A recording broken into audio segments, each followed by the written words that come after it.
advice warning. The content presented in this presentation is intended for informational purposes only and provides general advice only. It does not take into account your personal objectives, financial situation, or specific needs. This information should not be the sole resource when making investment decisions. We strongly recommend you seek the advice of a financial professional. Hi there, welcome to this week's edition of Bulls versus Bears. Welcome, Jonathan Takadena. How are you, JT? Good, I'm good. And welcome to everyone that's listening there. Indeed, yeah, welcome everyone. So pretty fairly quiet week in terms of the media. I think you had the trade, didn't you, JT? Yeah, at that's one right. stage. Yeah, I was on there on Wednesday, so I talked about the good old Lassonde curve. So if anyone watched it, I got to talk up Barton Gold, Rocks Resources, and Southern Cross Gold, which Pierre Lassonde, the inventor of the curve, has a position in that stock. So they're the three stocks that I talked about, and the curve where they are. And how about yourself? You're on. I had the old Oz business finally sort of getting the hint in terms of Mark Mullen and myself wanting to do US stocks, and so we had we at least got two away for the US stocks, in being Supermicro Computer, which is having some auditing issues and things like that, which we said, look, if they get basically, it was every ounce of my brain not to say when they get their shit together, that you would consider them again, because they've been basically giving out guidance and then continually missing it, which is, the US the US earnings is like, it's designed to beat, as you've said 100 times, right? So don't give guidance and then go and miss it. It's like a cardinal sin over there. Excuse me. And then there was Rocket Lab as well, which was one of those ones. You'd probably need a rocket to get to where the valuation is. But it was a really interesting story. And Mark Mullen, actually, he's a bit of a space geek, and a bit of an Elon fanboy.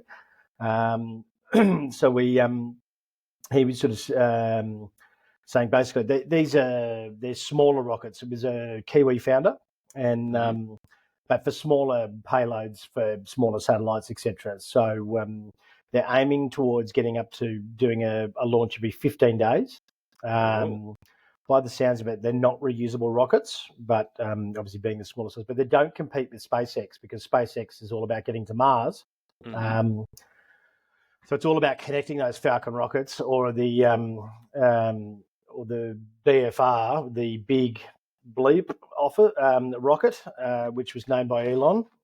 He put the expletive in there in the middle, but it's all about taking up massive payloads. So they are doing a neutron rocket, which will compete with the lower end of Elon's. So there'll be a minor amount of overlap, but SpaceX is like miles and miles ahead.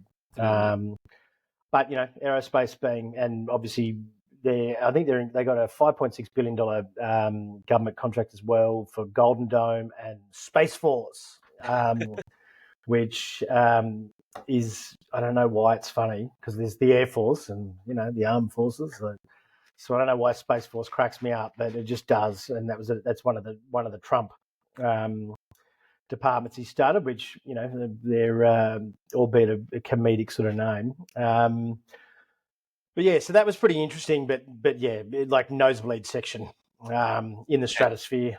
Yep, all the puns we can come out with right here, right now, being two dads. There's about 25 dad jokes, but we actually had a fair crack at the dad jokes on the call as well. But the main headline, or the front page of the Weekender, weekend edition, was essentially around Trump's movement to. I mean, we spoke about this last week. Fired the Commissioner of Labour and Statistics, and he has nominated EJ Atoni. Now it's fairly fierce debate. He's got a Senate. He's got to be confirmed by the Senate, but I'm pretty sure the Republicans own the Senate. So, but this guy has been a heavy critic of the Bureau of Labour and Statistics for a very long time. He also happened to be at the Capitol Day riots. So he's we're talking someone who, is apparently he was only present. He didn't enter the Capitol building, but he was he's law breaking adjacent. Let me put it that way. So he was just a bystander, basically. Well, no, they just said he was present. So he was there. He didn't go inside the Capitol building. But either way, not someone I would expect to be remotely worried by Trump saying, for the good of the country, you need to give us crappy numbers so we can get rates down, basically. Because we had we had the worst inflation numbers in PPI last night since February. Expecting up 0.3, got up 0.9, and it went. It was pretty big, and they're expecting. It was something like 3.5% or 3.7% in total. They were expecting under 3. So, but that is the last time you'll see with this, if this bloke gets confirmed and gets put in. It's the last time you'll see high inflation numbers, and it's the last time I dare say you're going to see, positive payrolls numbers because I mentioned this on the morning call podcast a couple of times, and I prefaced it with saying I know this is going to sound like I should be wearing a tinfoil hat. It's a bit conspiracy theorist, but a lot of other reputable pundits have now sort of joined. Well, they haven't joined me, but they've got the same opinion. That look, the only thing that moves the needle on the debt is getting rates down. So I got our friend Grok. They're not going to cut spending. That's been shown. Well, their lack of discipline. So tariffs might be about $300 billion, but if they can continue at the levels they are, but the Doge job cuts were about 250 to 300 billion, but get rates down by 2% and then refinance as much as humanly possible. Just what they need to refinance this year is 185 billion in interest rate savings, in interest payment savings. If they manage to lock a bunch of it down around about 1.75 to 2% lower, it's 400 billion a year for the next 10 years, which in a $1.1 trillion, somewhere between 1 and 1.1 trillion is the minimum payment to make it mathematically possible to ever pay off the debt. They're getting pretty close with this, and Trump will never say it, but a recession very much suits almost the greater good of the country, because if they don't get that refinance down there, I don't know what they can do, basically. It's really the only thing. So I highly suspect he will ensure that Mr. Antony is, as the graphic suggests, putting a little red line through a few bits and pieces here and there. So just on the BLS numbers, I listened to a podcast this week about the whole process, and the reason why there's actually revisions is that, so how they actually collect the data is they send surveys out, and it's basically just people took too long sending the surveys back.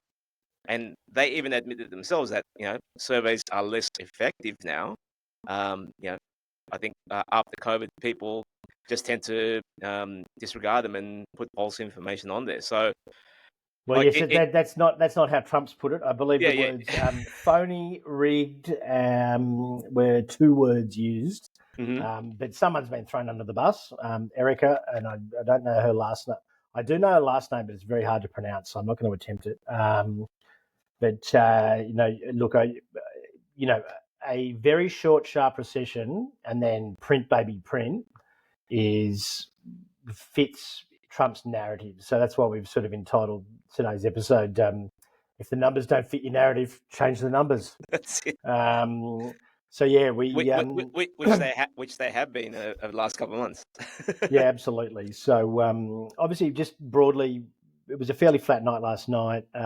Pretty surprised that the Dow, Nasdaq, and S&P weren't down considerably, given that inflation number. They managed to eke out a bit of a gain, and probably saved by Intel, which Trump said that the government might invest in.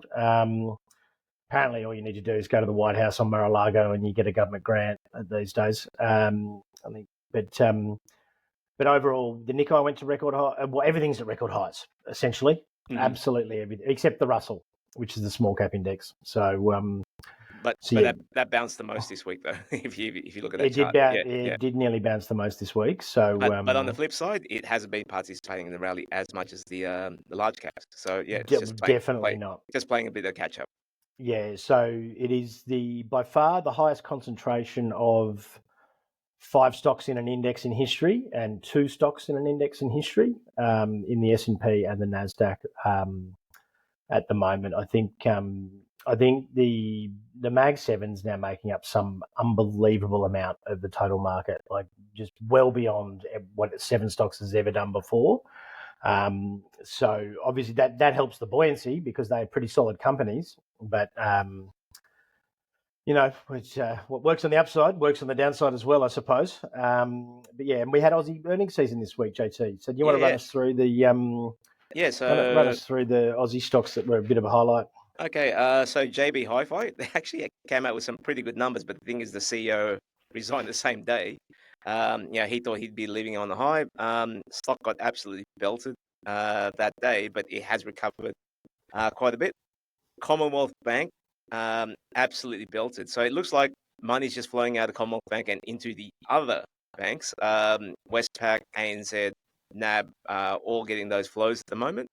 And Temple and Webster, one of your favorites. Like we actually furnished our newish office with some of their products, and posted strong results and had a nice pop there. So yeah, that's it for the ASX. A lot more earnings. I think next week's quite busy as well. Like you've got the calendar there.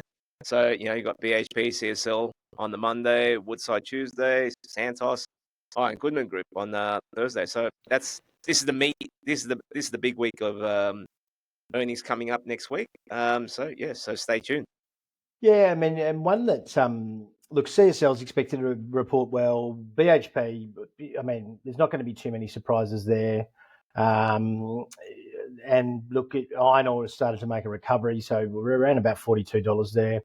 At least some of that CBA money has actually made it to the materials sector.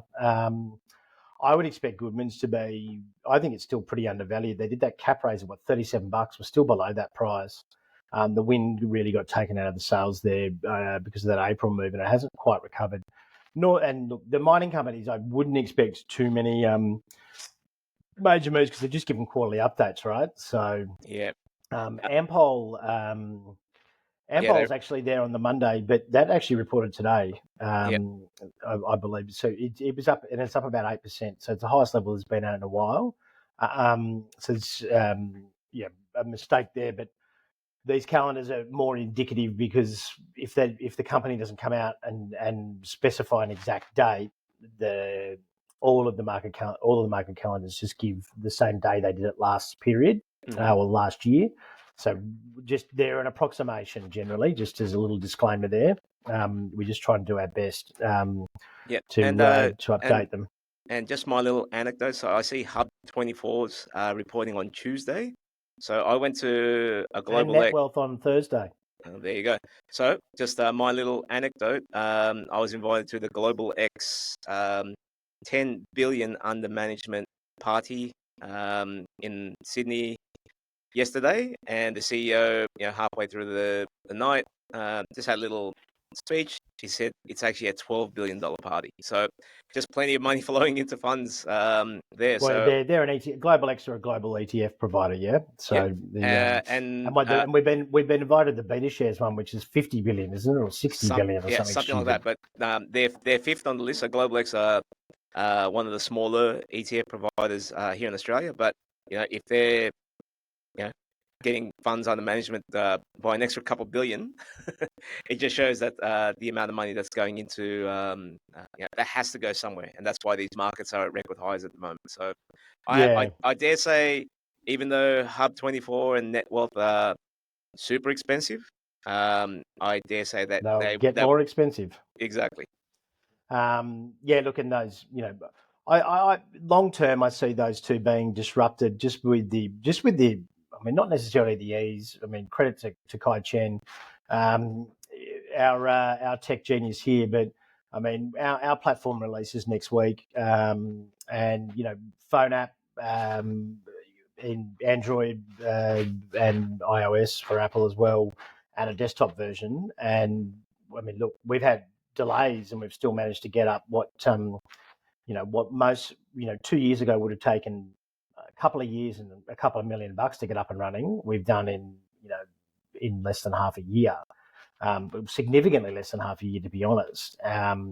So, look, those guys, I can really see their AI being a disruptor to those guys once someone realizes how much fat they're just chewing on, because they're basically at a fancy spreadsheet that helps the brokers essentially, just manage their clients.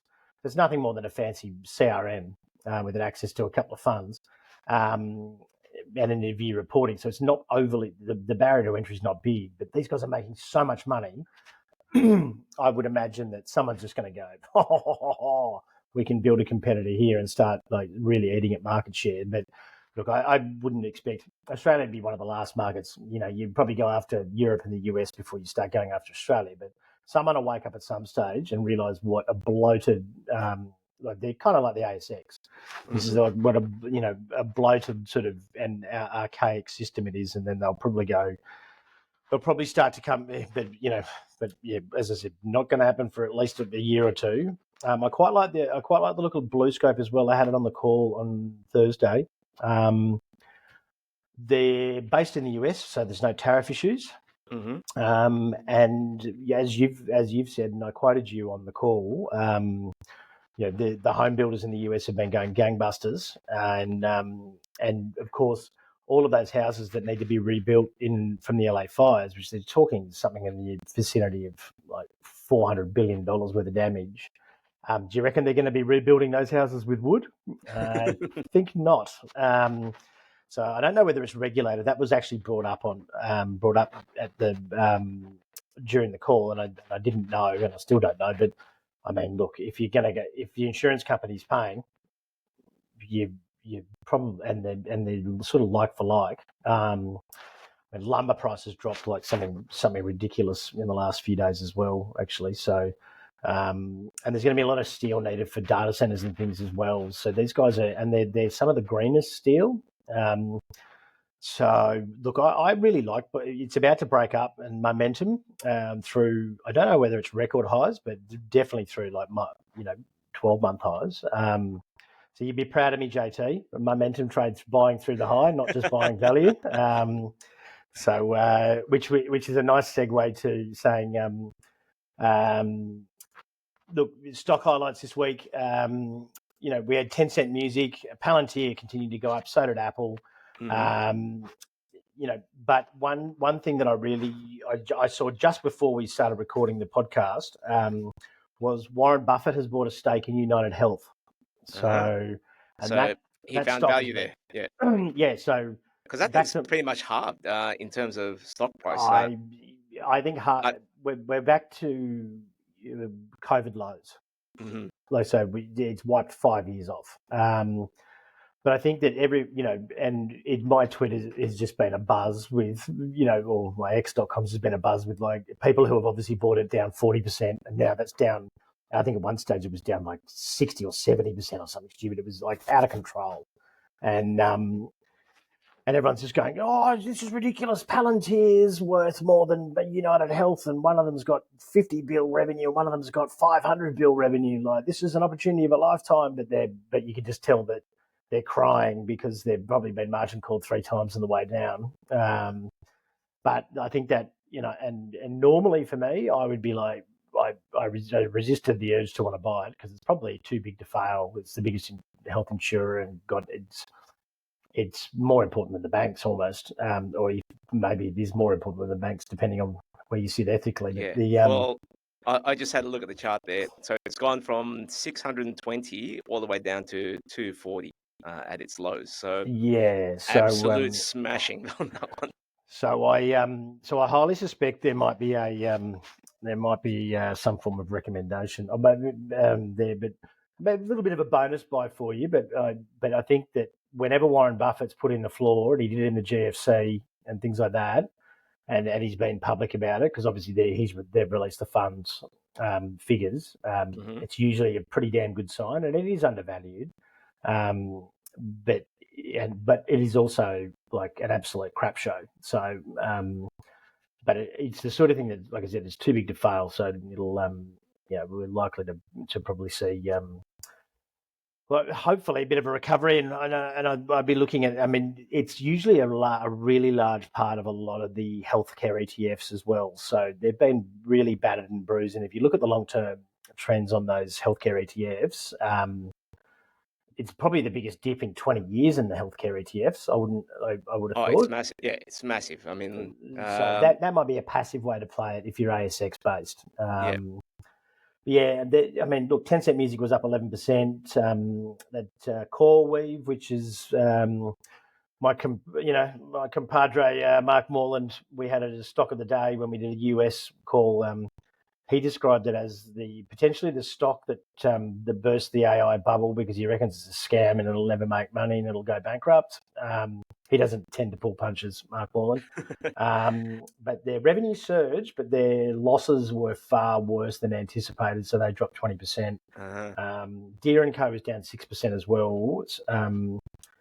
So it would beat expectations, but third quarter profit, net income fell 26, net sales dropped 9. They're forecasting tariff, and they do a lot of manufacturing in the States, but what they're finding in the States, the Ford CEO is complaining about this.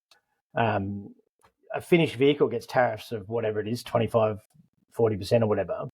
But the parts that they're bringing in, Ford ends up paying, which is based in the US and as a US company, ends up paying more to produce their vehicles. So probably didn't think that through. And I think Deere as well, 75% of their production is in the US. And there's cautious farmer spending and things. But Dell's a bit like Caterpillar, like if the economy's pumping, generally that machinery gets bought. So probably another canary. There's about 5 canaries in the mine shaft, and they're all either coughing or they're dead at this point. So yeah, it was a bit of an interesting one. You said there Apple and Google were up, excuse me, and Amazon, Tesla got approval for fully automated driving in Texas, and now can compete directly unsupervised against Uber and Lyft, but and everyone's crapping on about Waygo. Well, there is just a bunch of videos all over the internet about how bad Google's self-driving car is. There's one that's actually just scraping itself along a freeway wall, and then there's another one of it just like, and they happen weekly. So Elon's just so far ahead. Norway approved full self-driving as well this week.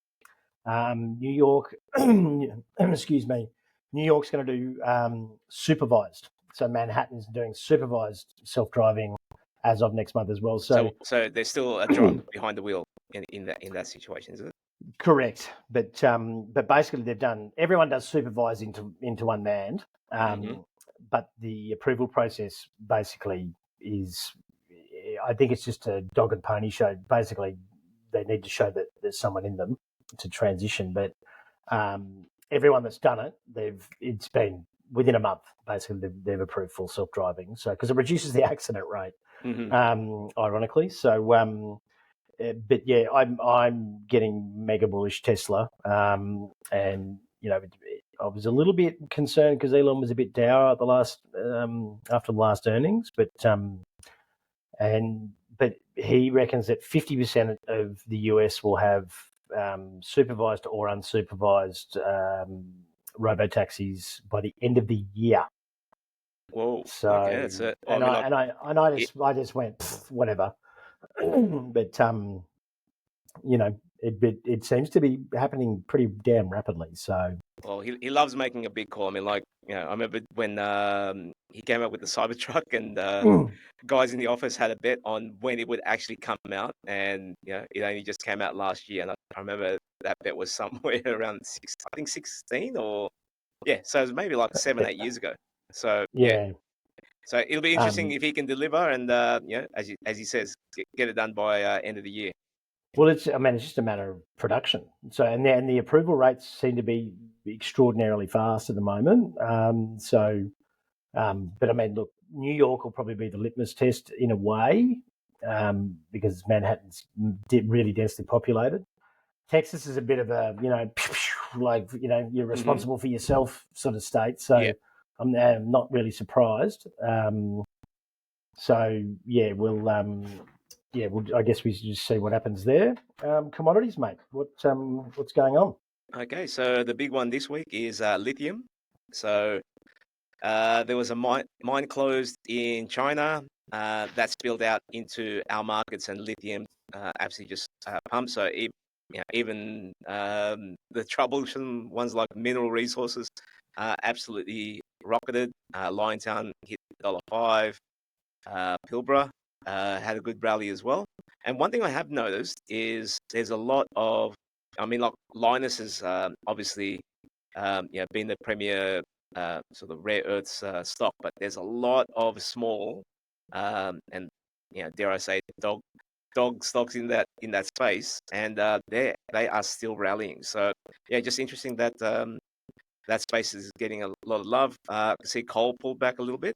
Um, and in the metals, pretty flat this week. Uh, gold was looking like breaking out of that sort of, what's it now, like maybe a 4 or 5 month sideways period where it's just hovered around 3,300.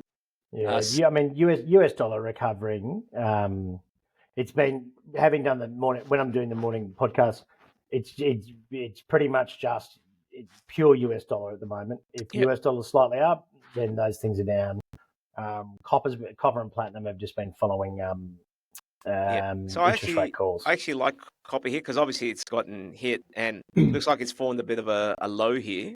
Yeah, so maybe that's one we can include in some of our future trades. One thing I have noticed is all of the copper, based stocks like Sandfire, Capstone Copper, all rallying. I think Sandfire is close to new highs here, and we don't rate that company fundamentally, but the share price is, there's someone buying it at these levels. So pretty much. Oh, and I thought interesting. Bitcoin did make a new high this week. I think it hit about 124 and change. There's no, Last night.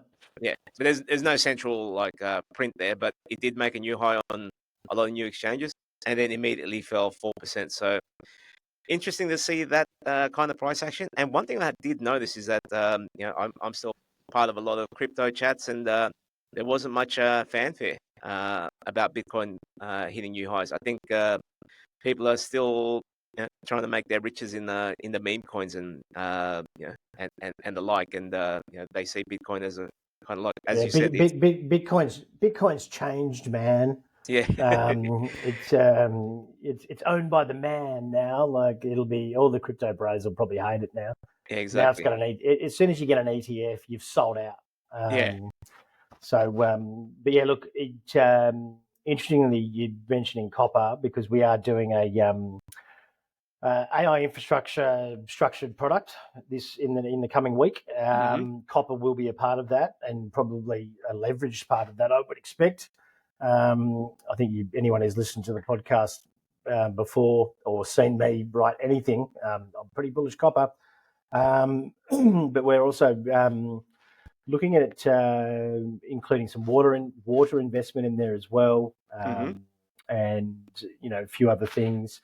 Overall, and we're also looking at a short-term cover for this market here at the moment because, whilst I do my best to go with momentum, and JT's, keeps me in line because I'm a, being from bond markets, I think your default is you're permanently bearish.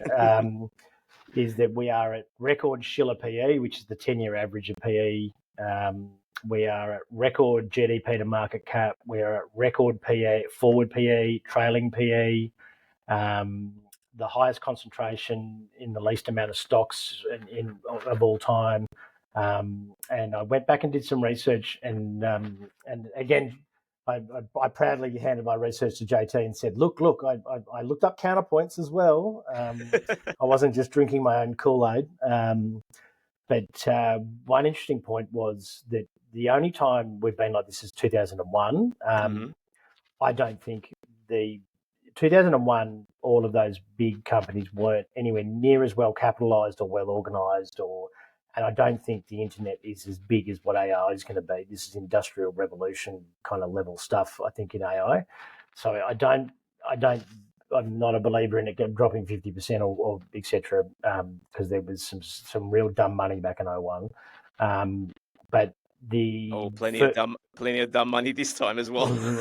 Well, plenty of leverage money. No, I'm just saying, like, so they're calling this era it's the age of speculation. Like, you have a look at the amount of money that people are just betting on sports. And one thing I've noticed is that you look at, say, collectibles. The basketball card market's going insane. The Pokemon card market's going insane. Those La Boo Boo dolls or whatever they are. Like, people are lining up and spending $2,000. So there is plenty of dumb money in this bubble. But yeah, so just to finish, so when it does pop, it'll be interesting. Yeah, to finish my point, the first rate cut, the market dropped 17% within 3 months, and it dropped 10% within 4 weeks. So the market's cheering rate cuts at the moment, because and you've got to go back to 2009 essentially, or 2007 probably, to before markets really recognise, when markets were actually mildly sensible and recognised the fact that we weren't at emergency interest rate. We'd never even thought of emergency interest rates at that point, but it was the signal of a slowing economy. Whereas the age of speculation, as you say, the economists used to have they've got the Big Mac index, which is a really reliable indicator. The Economist is a heavy going, but a pretty solid magazine. But it also had a contemporary art is usually falling contemporary art prices is is a very reliable leading indicator for recessions as well. But I would say, I think September, October period, with Trump's new guy gonna put a line through quite a few figures and make sure that they get these rates down, and then obviously we've seen things are getting more expensive, even though it probably won't show up in the numbers. If the PPI is up 0.9, that's going to have to filter through to the consumer at some stage. Yeah, absolutely. And they're showing beef prices. It's like no inflation, and their beef prices are up 50% since March in the US. So like it's, but they just take it out of the number. And those guys love to barbecue. They do like to barbecue. So they would notice that. So yeah, look, it's I think it's one of those periods where, look, I don't see it derailing until the next payrolls number, and it may not even be that payrolls number. Like it could be the next one, but that September statistically is the only negative month on average for the S&P. Everyone comes back from summer holidays and realises they've got to pay for those holidays, and their kids are buying, Lubu dolls or whatever the hell they're called at $2,000 a pop. Well, yeah, man, look, I didn't know. Cash in some of your Nvidia. Well, that's the thing.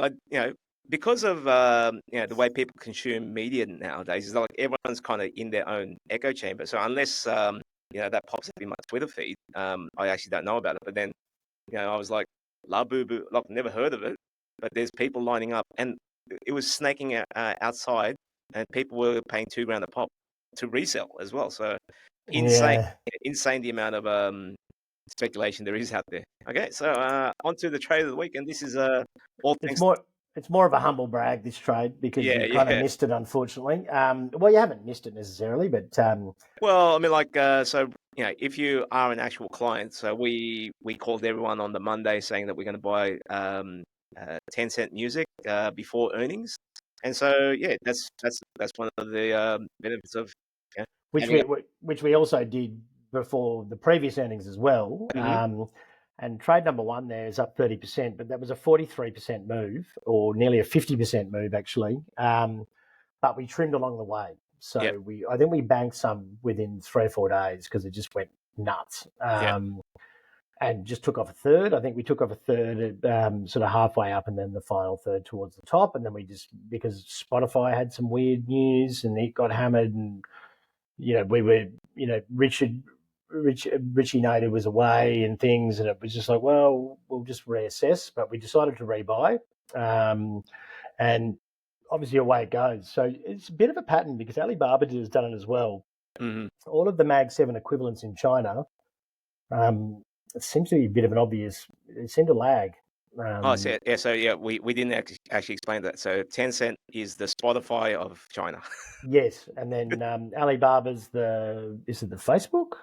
Kai's better at this stuff than me. No, I think Alibaba's the eBay, isn't it?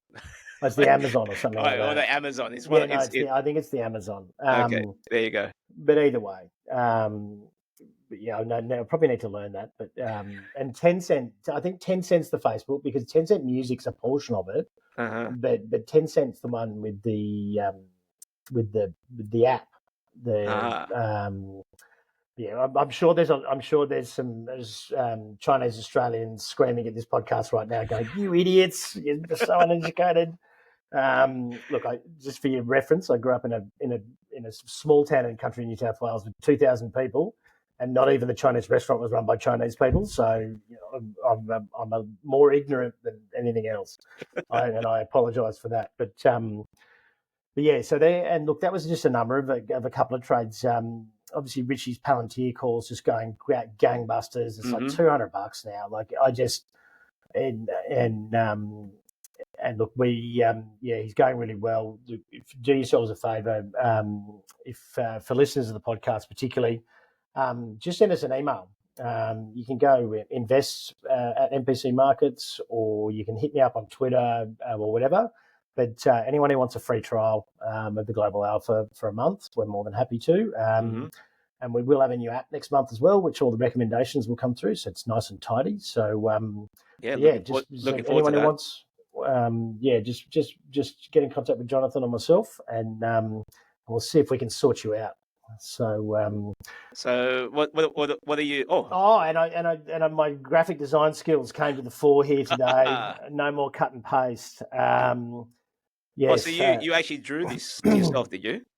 I didn't draw it necessarily. I still had to use one part of the thing, but the needle and the right hand side's all me. So wow, we're in grade territory here. The joys of a startup. I probably learned more about Canva than I have stocks in the last 12 months. Just market volatility and stock price breadth. Really, the only two. You know what I'm surprised at? It's that we are not at extreme greed. If we were at extreme greed, I'd be more confident of calling we're a near top. But the fact that we're only at greed tells me we could just keep grinding higher here. So interesting that the sentiment isn't greedier. Yeah, I think we will get greedier. I think the price action on that PPI last night, that number should have sent the market lower, and it didn't go lower. So I think that pretty much, and there's no economic numbers next week. There's like FOMC minutes or something like that, but no one cares about that anymore because Trump's put in someone on that because it's last month's meeting. Trump's installed, someone's resigned, which probably they were pushed. And he's put someone in there, and he's got 11 candidates to replace Jerome Powell. He's got his own guy going into the Bureau of Labour and Statistics. It's very clearly, it's blind Freddie could tell you where it's going. So look, with that, I'm assuming you're bullish for next week then. I'm a 1-star bull. One star. I'm a 1-star bull. I don't see. I think payrolls is the key catalyst. I think, and earnings has been relatively good. Everyone said it's an outstanding earnings, but I don't think it has been an outstanding earnings, and the stats don't really stack up to that. But I just think I agree with you is that it's not greedy enough for it to turn around yet. I think it shouldn't be called greed anymore. It should be called grind higher. And then and we did a bit of a statistical study on markets pre-09 and post-09 about how we don't go sideways anymore. Sort of showing my age here, and strangely enough, I was right basically, but we don't. We've always sort of talked, you and I, JT, about things overextend now to the upside and the downside, and volatility is very captured until there's these Volmageddons or volatility blowouts, and then they come back in really quickly. So we tend to just have pivot points these days, whereas we used to go sideways for months and then we'd fall over. But I suppose if you don't have that froth at the top, there's no reason for it to pivot quickly. But yeah, I would imagine that this next payrolls will be negative. If it's not this one, it'll be the next one for sure. Okay, so I think what we need to do then is mark on the date. Obviously, when the next payrolls is it's the 5th. Okay, Friday so the 5th. My trade while we're just riffing here is we need to buy some vol, or something along those lines just before that date, because I just think where are we? We have a little bit of a. Actually, there is. I think there's a VIX ETF in the States. So but that's what I meant. So, like, vol's just gotten crushed, because obviously we're at new highs, so that means that vol's crushed, and that's an asymmetric bet right there. So as I said, just riffing there. But just for the record, I actually am bullish for next week. I was bullish for this week, and we were both bullish last week as well. So we're both correct, and I'm bullish for next week. And and as am I. So as bearish as I am, You think price goes higher? you have become my sensei in terms of my realization, and I've only been in pure equities for on 5 years now. I've spent 20 years in bond markets, so I slowly get those habits are getting beaten out of me. But look, the market's ability, particularly now more than ever, just to ignore, like as I said, the fact that the market wasn't down 2% last night on the back of those PPI numbers means that this thing ain't going lower anytime soon. And I think just the Aussie market next week will just be laser focused on our own stuff.